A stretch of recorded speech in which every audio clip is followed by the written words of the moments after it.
Baik, selamat sore. Perkenalkan, nama saya Petrus Celestinus bin Aurelalen dengan NIM 1803030049, kelas A semester 6, jurusan Sosiologi, Fakultas Ilmu Sosial dan Ilmu Politik, Universitas Nusa Cendana Kupang. Baik, di sini saya akan kembali mereview bab 3 dari buku Power, Politics and Society Introduced to Political Sociology. Pertama, politik, budaya, dan proses sosial. A. Budaya dan politik. Wright Mills pada tahun 1959 mengamati bahwa konsep budaya adalah salah satu kata-kata Spongage dalam ilmu sosial. Meskipun ada banyak pendekatan yang biasanya terhubung untuk berbagai disiplin ilmu, kami mengkonseptualisasikan budaya sebagai terdiri dari nilai, pengetahuan, kepercayaan, simbol bahasa, dan artefak yang ditemukan di semua masyarakat. Budaya sangat penting untuk fasilitas interaksi sosial. Weber menggambarkan konsep itu dalam pengamatan yang menarik tentang sifat agama dan budaya dalam membimbing aksi sosial. Opini Weber adalah bahwa gambar dan ide membentuk minat dan memandu interaksi sosial. Sebuah studi klasik tentang nilai-nilai di Amerika Serikat oleh Williams pada tahun 1970 menyimpulkan bahwa kebebasan, sains, demokrasi, pekerjaan, moralitas, patriotisme, dan keunggulan beberapa kelompok secara konsisten berfungsi untuk panduan interaksi sosial di Amerika Serikat. Parsons juga menyarankan norma-norma itu termasuk adat istiadat adalah bagian dari elemen budaya. Selain itu, Parsons juga membawa perhatian kami pada signifikasi ekspresi simbolik sebagai elemen dari budaya, termasuk seni, puisi, ritual agama, dan lainnya. Bahasa juga sangat penting untuk interaksi simbolik, terutama untuk memfasilitasi interaksi.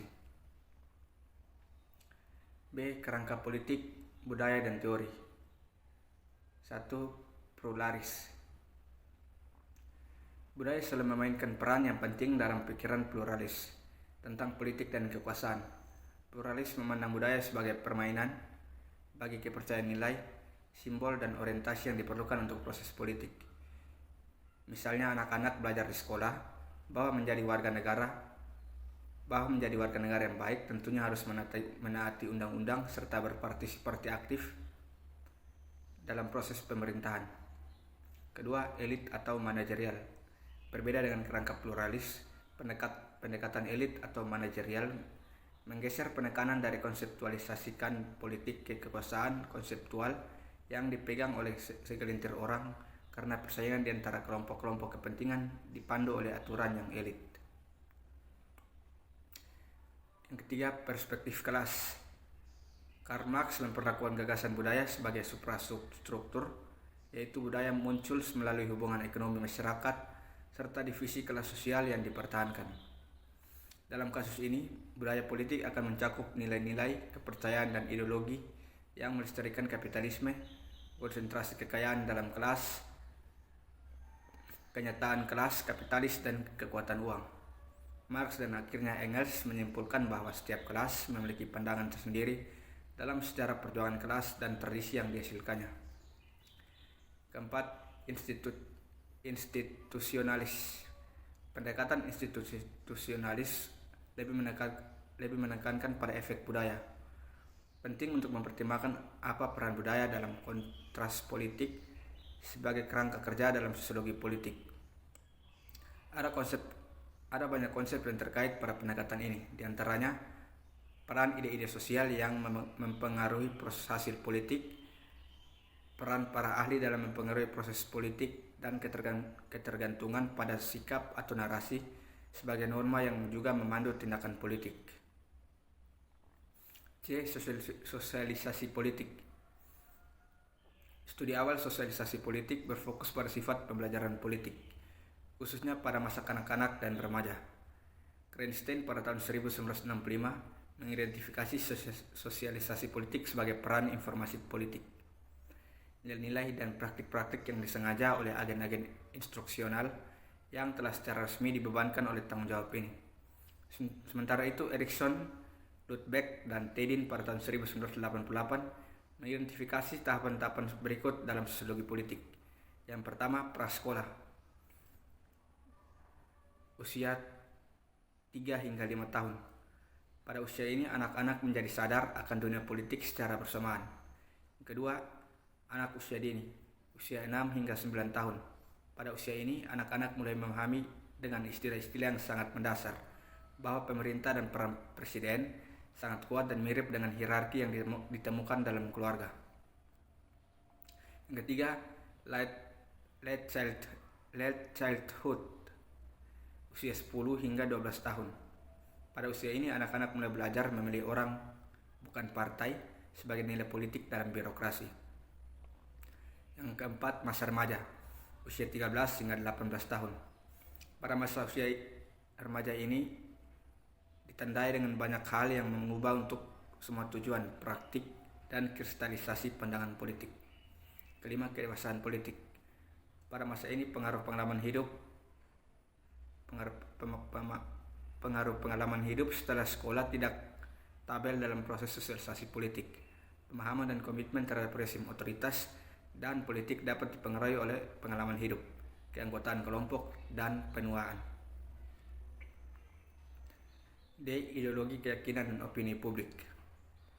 Konsep ideologi digunakan untuk membuat konsep pengaturan nilai-nilai dan sistem kepercayaan bagi warga negara, pembuat kebijakan, dan pemimpin.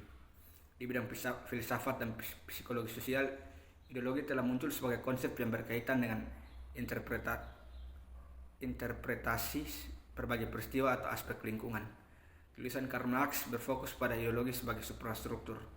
Ekspresinya dalam berbagai bentuk pembagian kerja, dalam kekuatan sejarah ekonomi, dan penggunaannya oleh kelas yang berkuasa. Seorang filsuf bernama Oakeshott pada tahun 1962 memperlakukan ideologi secara lain. Dia dan murid-muridnya berpendapat bahwa ideologi dikonseptualisasikan sebagai konsep dengan tindakan praktis. Sebagai contoh, warga negara akan menentukan minat sebagai aktor rasional dalam bagaimana partai politik akan memperlakukan kebijakan upah minimum atau kredit pajak sebagai intensif untuk membeli mobil hemat energi.